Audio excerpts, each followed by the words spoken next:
So, what happens when a country's most valuable company is at the center of a multi-billion-dollar deal?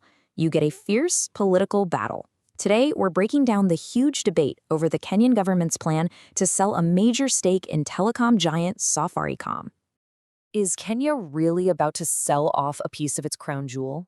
And maybe more importantly, is it getting the right price for it? This one decision is sending shockwaves through the country's entire economic and political world. Let's talk numbers. We are looking at 244.5 billion Kenyan shillings. That's about 2.1 billion US dollars.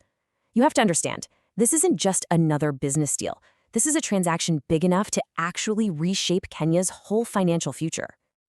Okay, so let's get into it. What's actually changing and who is really going to be in control of Kenya's biggest company when the dust settles? Now, Safaricom is way more than just a phone company. It's really the engine of Kenya's digital economy. I mean, it's home to M-Pesa, which is so woven into daily life that it processes over 100 million transactions every single day. It's a national asset in every sense of the word. All right, so take a look at this. This is the before picture. The Kenyan government held a really powerful 35% stake, which gave it a ton of influence. The biggest shareholder was the Vodacom/Vodafone group with 40%, and then the public held the last 25%. And this is the after picture. Vodacom's stake jumps all the way up to a controlling 55%. Meanwhile, the government's share shrinks down to just 20%. The public slice stays the same.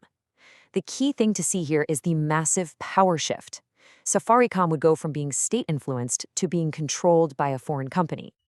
So you've got to be asking, why? Why would the government even consider giving up that much control? Well, the official story is that this is a smart financial move. It's about unlocking value. Let's dig into their reasoning. According to the Kenyan Treasury, the main idea is pretty straightforward. Get a huge injection of cash without having to raise taxes or take on more debt. And the plan is to pour that money directly into building things like roads, energy projects, and other infrastructure the country needs. So, the government's case really rests on 4 key points. 1. Cash in on a stable asset to fund new growth. 2. They say they've secured a premium price, more than it was recently worth on the market. 3. The payments in US dollars, which is a big help for Kenya's foreign reserves. And finally, they argue that even with 20%, they'll still have a powerful voice at the table. Yeah, but not everyone is buying it. In fact, this deal has sparked a massive backlash.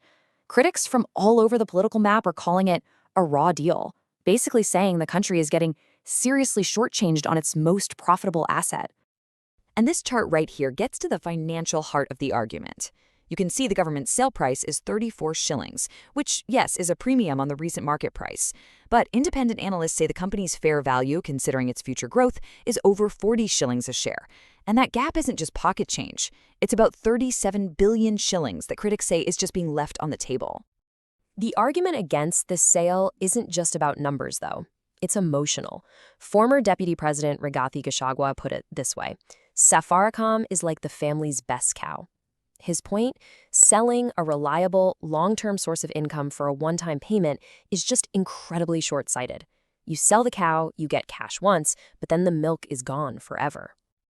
Another vocal critic, MP Ndindi Nyoro, uses a different analogy. He looks back at Safaricom's peak value and basically asks, how does it make any business sense to sell it for less now, especially after it's grown even more? He thinks the whole process should be opened up to competitive bids to get the absolute best price for the taxpayers. So when you boil it all down, you're left with 2 totally different ways of looking at this. Supporters see a safe, low-risk deal with a trusted partner that provides immediate cash for vital projects. But critics see a rushed, closed-door process that sacrifices a reliable, long-term asset just for a quick payout. Now, with all this heat, the government knew it had to do something to calm people's nerves. So they've tried to build in some protections.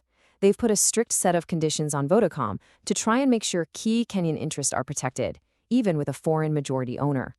And these conditions are all about trying to keep Safaricom, well, Kenyan. The top leadership has to stay Kenyan, the brand can't just be changed, and local jobs are supposed to be protected. Even the company's charitable foundations have to be run by Kenyans. And maybe most importantly, Safaricom has to stay listed on the Nairobi Securities Exchange, which keeps a level of local accountability. Okay, so where does all this leave us right now? Well, the deal isn't final yet. It's now facing its last big hurdle, a review by Parliament and, at least in theory, by the Kenyan people themselves. Here's a quick look at the final timeline. The proposal hit Parliament late in 2025. Then the public was given a window, until January 8, 2026, to send in their opinions. The government is really pushing to get this whole thing closed in the first quarter of 2026. But, and it's a big but, a lot of people are really skeptical about this whole public participation stage. Critics like MP Ndindi Nyoro are basically saying the deal is already done. They argue that with the terms already negotiated and announced, this whole process is just for show, and that it's way too late for public opinion to actually change anything. And that brings us right back to the fundamental question at the heart of this entire debate.